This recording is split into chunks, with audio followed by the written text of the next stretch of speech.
Hey guys, how's it going? Like Butter here, and today I am bringing you an updated video to show you, the newer version of my AR build. I posted a build about a week ago, maybe a little less than a week, and it got really good feedback, and I appreciate all the kind feedback. But I did say in that video it was going to be a work in progress, and I definitely updated this to make it even better than it was before, and I want to share that with you guys. Okay, so the overall concept of the build is exactly the same. So we're still using 3-piece Wyvern, 2-piece Araldi, and we're still using one of the Fenris for the extra assault rifle damage. Now, what I want to show you guys right now is basically how much extra damage you can get from the way that I've assorted my build around. In my last video, I talked about the critical range. I actually have a pretty good solution to that crit range, and I feel like I have a decent balance between the crit chance and the crit damage that I have now, and also a bigger understanding of a lot of the talents that I have in my build, and I'm going to explain that to you guys really soon. Okay, so the first major change from my other build video is that I changed out the MK16 for the Police M4. Reason being, the Police M4 is just much better in PvP due to the high rate of fire. So I actually have Allegro on it, Ranger, and this talent I've actually grown to love. It is Recharge. While equipped, skills deployed at full armor have plus 25% duration, charges, and ammo. Now, what I really love this about is the fact that I can pop my drone, and I can have an increased 25% duration, which, considering the drone is so long, that is a really long time, and that can help heal me for a longer duration. Now, I changed around the attachments a bit. So I have the hollow sight on the top here, which is giving me plus 12% critical hit chance, minus 10% headshot damage. Now, I decided to make this change because I noticed that you can only hit consistent headshots with the assault rifle within like 10 meters, I'd say. You could still do really well from like the 15 to 20 meter range, but you're not going to hit enough headshots to make it worth stacking as much headshot damage as I was. However, you still want a lot of headshot damage, but I think that this crit hit chance change is going to help the build out a lot.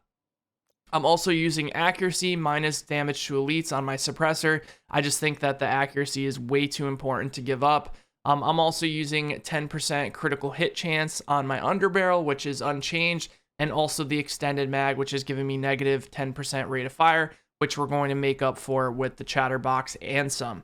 So that extra mag size is really going to help output that large amount of DPS. The second gun is no surprise. It's really popular right now. The chatterbox is really good, and I've been using it a lot more, kind of switching to it when enemies are close, when they're kind of inside of that range, which is good because I used to have to want to use the assault rifle at short range because of close and personal. I think switching out close and personal was a good change here because now I can just use my chatterbox when enemies are incredibly close. And this extra crit chance and crit damage that I'm going to show you guys that we've added to the build is going to really help with that. And also I switched out my third weapon for a weapon with overlap. Overlap is really important because that extra handling bonus is really great. Like, I'm all for as much handling as you possibly can get on your gear. So overlap is definitely a must-have on this build, in my opinion. So you can put like any gun here. You don't need a double barrel. It can be a pistol. You're not going to be usually using that often. But having the double barrel just gives me a little bit of extra damage up close, so I can use the chatter and the double barrel up close. And then we use the assault rifle with Ranger, you know, that extra 2% weapon damage for every 5 meters I am from my target. That helps a ton, and it's a really good talent too, because you're most likely with this build going to have less than 4 green stats. So definitely look out for a Police M4. This can also work with a P416. I heard some people have tried this build with like the F2000 and the TAR, and it works well with most of the assault rifles. I just prefer, as of right now, the Police M4 because of the really high rate of fire. Okay, so the mask is pretty much unchanged. We have damage to elites because this is primarily a PvE build, but it works very well for PvP. If you wanted to only do PvP, then you would switch out this damage to elites red stat roll here for maybe more crit damage or maybe even a little more crit chance.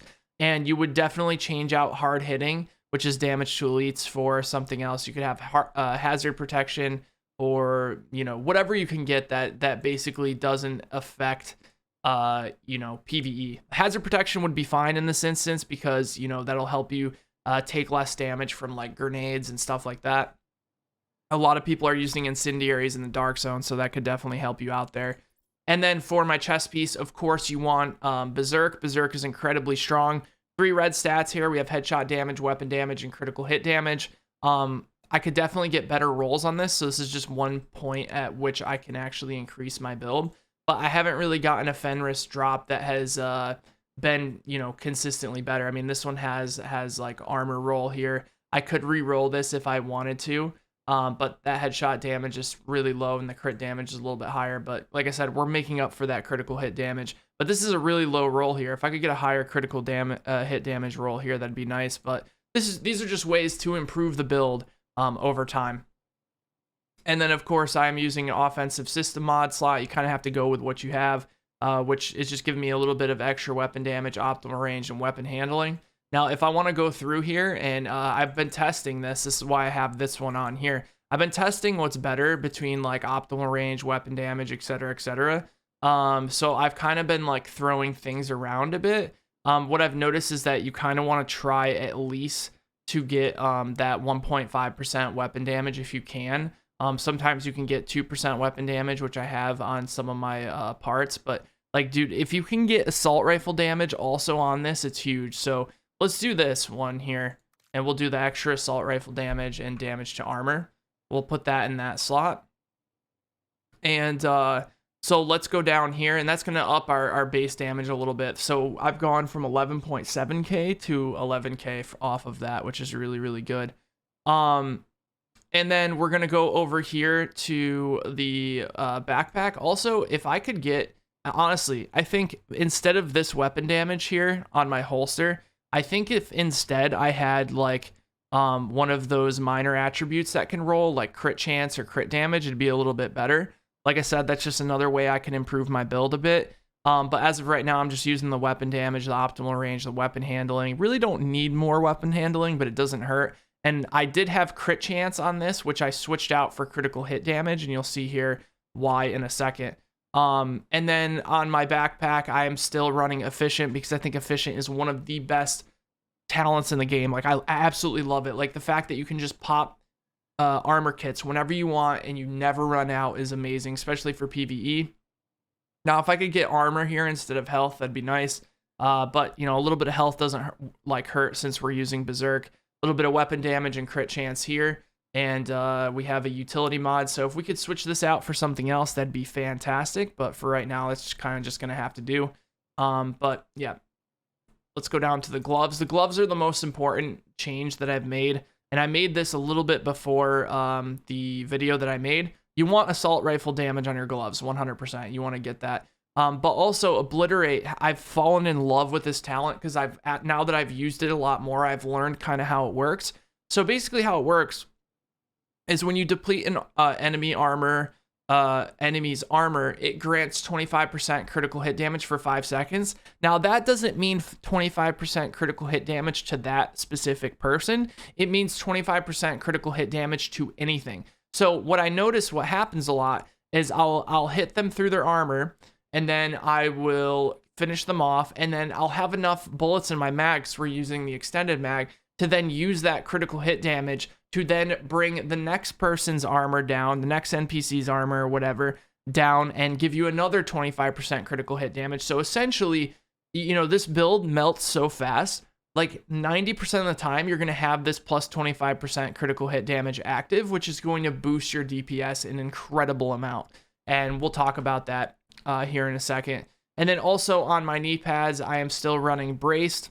Offensive mod slot, we got weapon damage here, optimal range, headshot damage, skill power in the slot. Now, if I could put something else in this slot, it would not be skill power, especially right now because skill power is completely useless. If I could get a red stat here and also have brace, this would be phenomenal. This would be like, this would make my build so much better. I'd probably put some crit chance here if I could. on my knee pads. I'm not sure how high crit chance can roll on knee pads, but yeah, I think it's like 6%. If I could get like 6% on my knee pads, this would make my build so much better, because I don't need 1300 skill power. I could get this down to like 700 if I wanted to, especially because all the mods on skills are broken right now anyways, and they require way too much skill power. If I got like an extra 6% crit chance here on my knee pads, it would be absolutely crazy. So I'm going to keep an eye out.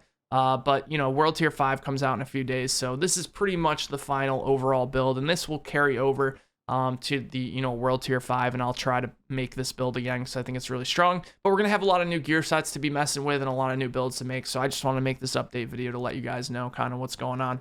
I'm also using the Reviver Hive because it just seems to be the most consistent for the most part. You can throw it down, and you can be safe in that area. If you get down behind cover, it'll just pick you up.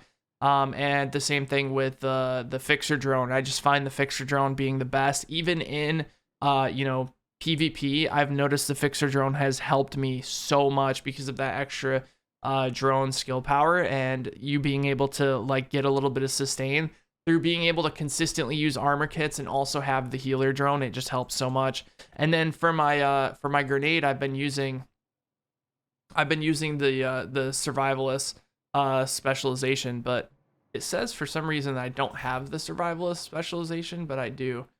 So I don't know why it's like forcing me to not use this, but I think it's bugged. I think I messed with it or something. But anyways, oh dude, I think I know what I did.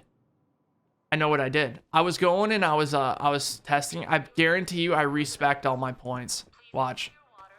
I think that's why I don't have it available. Yup. Look, I respect all my points. I was trying to figure out, well, this might be good because I'm going to show you guys what I'm using. But this might be good. I was wondering why my base damage was lower on my assault rifle. Okay, this makes so much more sense now, because now we get that 15% base damage on our assault rifle, and you'll see the difference between that and my signature weapon damage. We want that. The group has a chance to gain 1 signature ammo when targeted with a status effect. When target with a status effect is killed. Okay, that's really good. What is this? Group members get 10% damage to targets with status effects. So that's something I'd probably put that in as well, like if I wanted to respec. But yeah, so I still need to fill this out. But I was wondering why my base damage was lower. Now let's look at my base damage. Okay, yeah, that's a little bit better now. It makes much more sense now as to why like my base damage was so low on my assault rifle. So that'll be able to increase my base damage, and we'll make it a little bit better. And then I can put my other grenade back on. Yep. Okay, so that was confusing, but yeah, basically you guys get the gist of it. The build is really good. It works really well. Let's just to give you guys an idea of how much damage it can output. All right, let's go on. I do have a little bit of damage to elites, so let's test out damage to elites.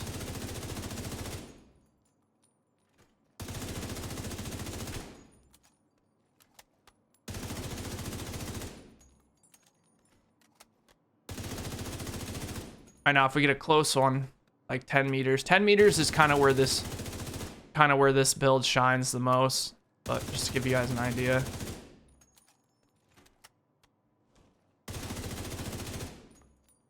$800,000 DPS, 841.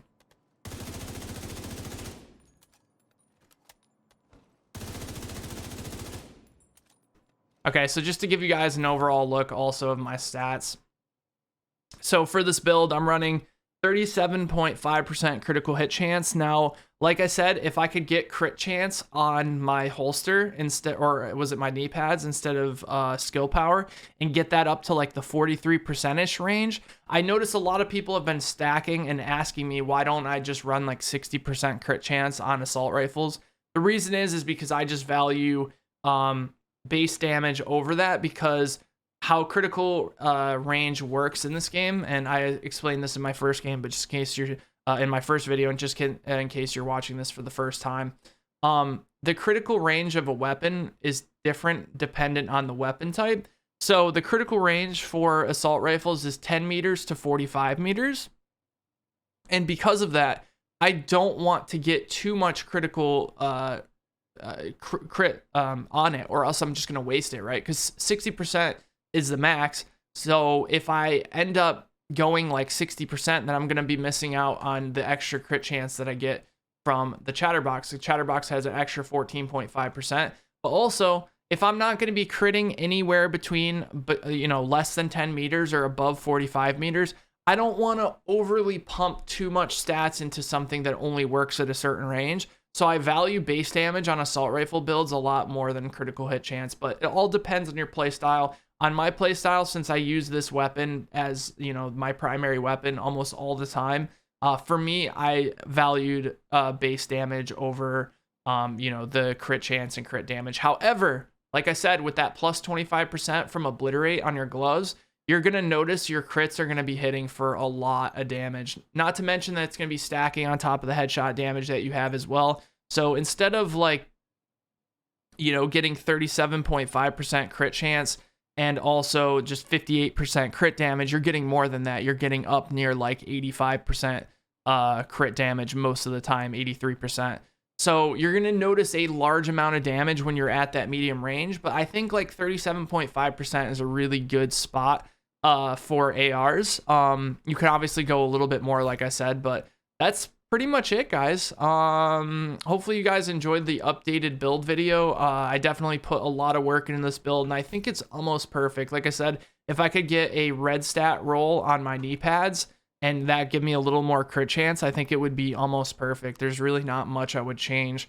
And if they ever hit a point where I want this build to be specifically for PvP, like if I was making a PvP version, all I would do is to switch out the damage to elite rolls for like armor or, other stuff like that. So thank you guys so much for watching this video. If you enjoyed, be sure to drop the video a like. Let me know what you guys think of the changes I made, and I will talk to you guys in the next one.